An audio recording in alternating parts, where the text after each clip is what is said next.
അതുള്ളത് കൊണ്ട് തന്നെ അത്തരത്തിലുള്ള ഒരു വിഭാഗം കുടുംബാംഗങ്ങളുണ്ട്. അതുപോലെ തന്നെ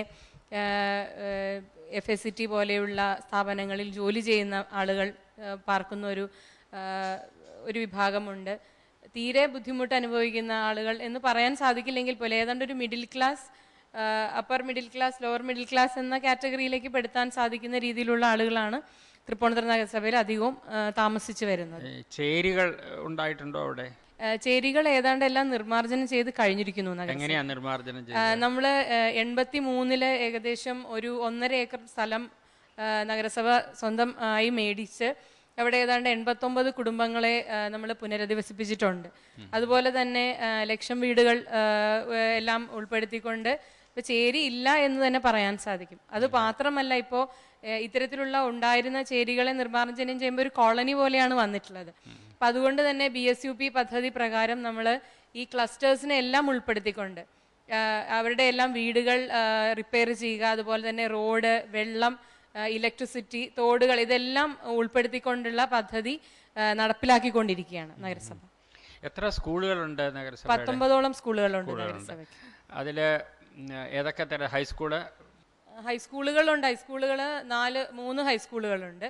അതുപോലെ തന്നെ ബാക്കിയുള്ളതെല്ലാം 7ാം ക്ലാസ് വരെയുള്ള സ്കൂളുകളാണ് അവിടെ ഉള്ളത്. അൺഎയ്ഡഡ് വിദ്യാലയങ്ങൾ ഏതാണ്ട് ഒരു 8ഓളം എണ്ണം അൺഎയ്ഡഡ് വിദ്യാലയങ്ങൾ. ഈ ഗവൺമെന്റ് സ്കൂളുകളുടെ അവസ്ഥ എങ്ങനെയാണ്? അവിടുത്തെ ഭൗതിക സാഹചര്യങ്ങൾ, അവിടുത്തെ വിദ്യാഭ്യാസ നിലവാരം തൃപ്തികരമാണോ? വളരെയധികം. കാരണം ഇപ്പൊ അത് പ്രത്യേകിച്ച് എടുത്ത് ചോദിച്ചതിൽ വളരെ സന്തോഷമാണ്. കാരണം തൃപ്പൂണിത്തുറ നഗരസഭയിൽ ഏതാണ്ട് 100 വർഷത്തിലേറെ പഴക്കമുള്ള ഒരു ഗവൺമെന്റ് ബോയ്സ് ഹൈസ്കൂൾ ഉണ്ടായിരുന്നു. അതിൻ്റെ ഒരു സ്ഥിതി എന്ന് പറയുന്നത് വളരെ മോശമായ ഒരു ഗവൺമെന്റ് സ്കൂളിന്റെ സ്ഥിതിക്ക് എത്ര മോശമാകാമോ അത്രയും മോശമായ ഒരു സ്ഥിതിയിലേക്ക് എത്തി നിൽക്കുകയായിരുന്നു. കാരണം വിദ്യാർത്ഥികളുടെ എണ്ണം വളരെ കുറയുകയും അവിടെ കുട്ടികൾ പഠിക്കാൻ വരുന്നത് തന്നെ വളരെ കുറയുന്ന ഒരു സാഹചര്യം ഉണ്ടായി. പക്ഷേ നഗരസഭയുടെ പ്രത്യേകിച്ച് ഹെൽത്ത് വിദ്യാഭ്യാസ സ്റ്റാൻഡിംഗ് കമ്മിറ്റിയുടെ വളരെയധികം നല്ലൊരു പ്രവർത്തനം കൊണ്ട് തന്നെ ഇപ്പൊ ഏതാണ്ട് 150ഓളം കുട്ടികൾ വർദ്ധിച്ചിരിക്കുകയാണ്. അത് ഏതാണ്ട് 100%, ഏതാണ്ട് എന്നല്ല 100% 10ാം ക്ലാസ് വിജയം അവിടെ കൈവരിക്കാൻ സാധിച്ചിട്ടുണ്ടെന്നുള്ളത് എടുത്തു പറയാൻ പറ്റുന്ന സ്കൂളുകളിലെല്ലാം തൃപ്തികരമായ ടോയ്ലറ്റ് സൗകര്യങ്ങൾ തീർച്ചയായിട്ടും ഉണ്ട്. 87ഓളം ഗേൾ ഫ്രണ്ട്ലി ടോയ്ലറ്റ്സും അതുപോലെ തന്നെ അല്ലാത്ത ടോയ്ലറ്റ്സും നമ്മൾ പല പദ്ധതികൾ ഉൾപ്പെടുത്തി. നാറ്റമില്ലാത്ത ടോയ്ലറ്റുകളാണോ? തീർച്ചയായിട്ടും.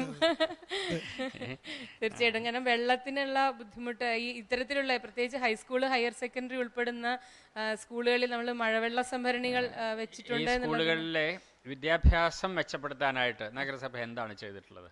അത് ഒന്ന് ഈ SC/ST വിഭാഗത്തിൽ ഉള്ള കുട്ടികൾക്കുള്ള ട്യൂഷൻ പോലെയുള്ള സംവിധാനങ്ങൾ നമ്മൾ ഏർപ്പെടുത്തിയിട്ടുണ്ട്. അതുപോലെ തന്നെ ഭൗതിക സാഹചര്യങ്ങൾ മെച്ചപ്പെടുത്തുക എന്നുള്ള രീതിയിലുള്ള സംവിധാനം ചെയ്തു കൊടുത്തിട്ടുണ്ട്. വായനശാലകൾ.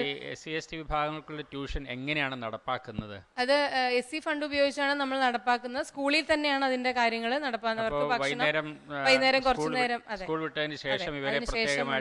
പ്രത്യേകമായി വിളിച്ചവരെ അത് വളരെ നന്നായി നമുക്ക് മുൻപോട്ട് കൊണ്ടുപോകാൻ സാധിച്ചിട്ടുണ്ട് എന്നുള്ളത് തന്നെയാണ്. SCP ഫണ്ട് ഉപയോഗിക്കാൻ അത് സഹായകമാകും. പക്ഷേ ഞങ്ങളുടെയൊക്കെ അനുഭവം അവരെ മാത്രമായിട്ട് വിളിച്ച് ക്ലാസ് കൊടുക്കുന്നത് അവർക്കും ഇഷ്ടമല്ല, അതൊരു പൊതു അന്തരീക്ഷത്തിനും നല്ലതല്ല എന്നുള്ളതാണ്. അതേസമയത്ത് വിദ്യാഭ്യാസപരമായിട്ട് പിന്നോക്കം നിൽക്കുന്ന എല്ലാ കുട്ടികൾക്കുമായിട്ട് അത് പൊതു ഫണ്ടിൽ നിന്ന് തന്നെ ചെലവാക്കിയാലും തെറ്റില്ല.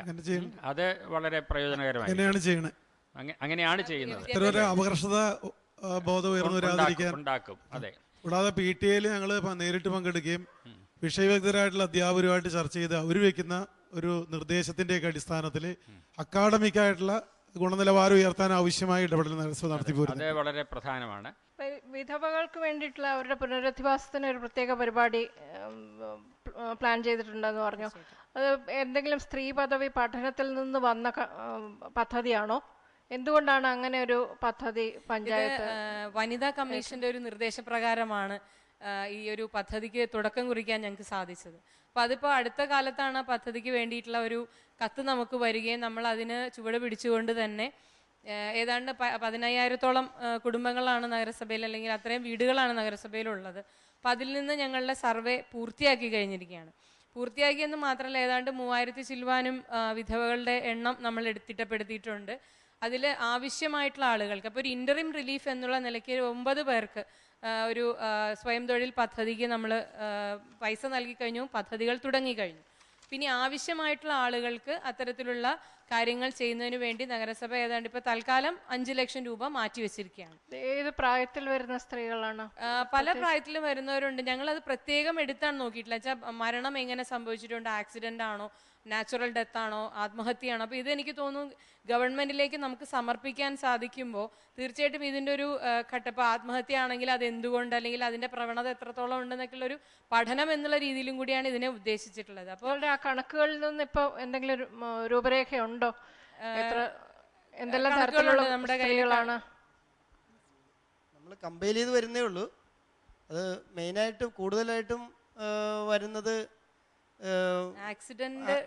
നാച്ചുറൽ ഡെത്താണ് കൂടുതൽ വന്നേക്കുന്നത്. പ്രായമുള്ള സ്ത്രീകളാണ് കുറേയധികം വിധവകൾ വന്നിട്ടുള്ളത്. ആക്സിഡന്റ് കുറച്ചുണ്ട്, കൂടുതലുണ്ട്. അതുപോലെ തന്നെ മദ്യത്തിന് അഡിക്റ്റ് ആയിട്ടുള്ള കേസുകളും വളരെയധികം. അതിന്റെ എണ്ണം നമ്മളത് ഇപ്പൊ ഈ മാർച്ച് 31 സർവേ പൂർത്തീകരിച്ചത്. അപ്പൊ അതിന്റെ കമ്പയിലിങ്ങും ഡാറ്റ എൻട്രി കംപ്ലീറ്റ് ചെയ്തപ്പോൾ എണ്ണം എടുത്തെങ്കിലും നമ്മൾ അതിന്റെ പ്രോസസ്സിംഗ് ഇപ്പൊ നടക്കുന്നില്ല. ഗവൺമെന്റ് സമർപ്പിക്കാൻ വേണ്ടി നമ്മൾ അത് നന്നായി സ്ക്രൂട്ടിനി ചെയ്തോണ്ടിരിക്കുക. ഇവിടെ നഗരസഭയിലെ ക്രൈം റേറ്റിന്റെ കണക്ക് വല്ലതും ഉണ്ടോ?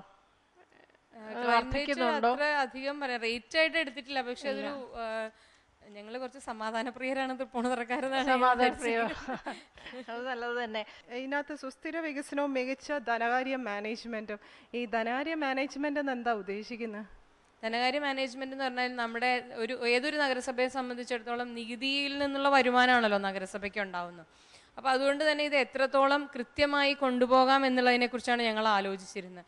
അതിന് പ്രത്യേകിച്ച് ഇപ്പോൾ ഫൈനാൻസ് കമ്മിറ്റിയും സെക്രട്ടറിയും അതുപോലെയുള്ള റവന്യൂ ഡിപ്പാർട്ട്മെന്റും അടങ്ങുന്ന ആ ഗ്രൂപ്പ് ഇരുന്നു കൊണ്ടാണ് ഇതിന് എത്രത്തോളം നമുക്ക് വരുമാന സ്രോതസ്സുണ്ട്, അത് കൃത്യമായി എങ്ങനെ അസസ് ചെയ്യാൻ സാധിച്ചിട്ടുണ്ട്, എങ്ങനെ ഡിമാൻഡ് ചെയ്യുന്നു, എങ്ങനെ കളക്ട് ചെയ്യുന്നു, അത് വളരെ ഭംഗിയായി ചെയ്തുകൊണ്ട് പോകുന്നു എന്നുള്ളത് കൊണ്ട് തന്നെ ഏതാണ്ട് 100% നികുതി പിരിച്ചെടുക്കാൻ സാധിക്കുന്നുണ്ട്. അതുപോലെ പ്രോസിക്യൂഷൻ നടപടികൾ കൊണ്ടും നമുക്ക് അത്തരത്തിലുള്ള കാര്യങ്ങൾ സാധിക്കുന്നുണ്ട്. അതാണ് ഇപ്പൊ ഇതുകൊണ്ട് ഉദ്ദേശിക്കുന്നത്. ഇപ്പൊ അല്ലാണ്ട് ഒരു ഫൈനാൻഷ്യൽ മാനേജ്മെന്റ്. കാരണം നിങ്ങൾ നിങ്ങളുടെ ഇതിനകത്ത് തന്നതിനകത്ത് പറയുന്നുണ്ട് സാമ്പത്തിക സുസ്ഥിര കൈവരിക്കുന്നതിന് 2 ഷോപ്പിംഗ് കോംപ്ലക്സ് ഉണ്ടാക്കി അതിന്റെ ഭാഗമായിട്ട് നിങ്ങളൊരു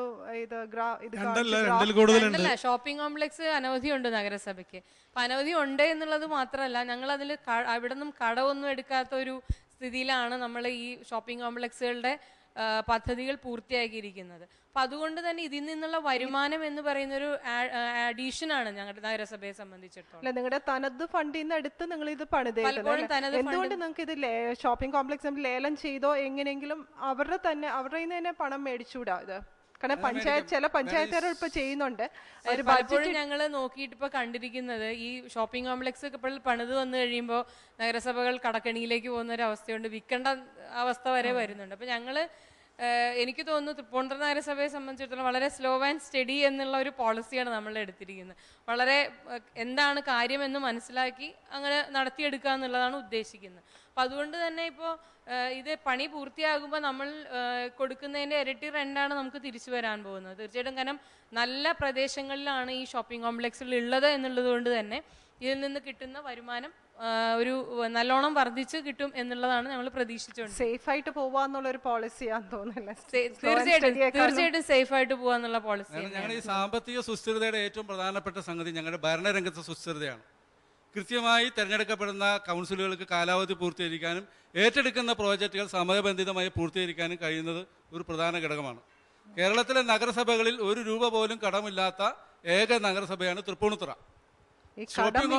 പറയുന്നത് ലോൺ എടുക്കാൻ ഒരു ധനകാര്യ മാനേജ്മെന്റിൽ നിന്നും നമുക്ക് 1 രൂപ പോലും കടമില്ല.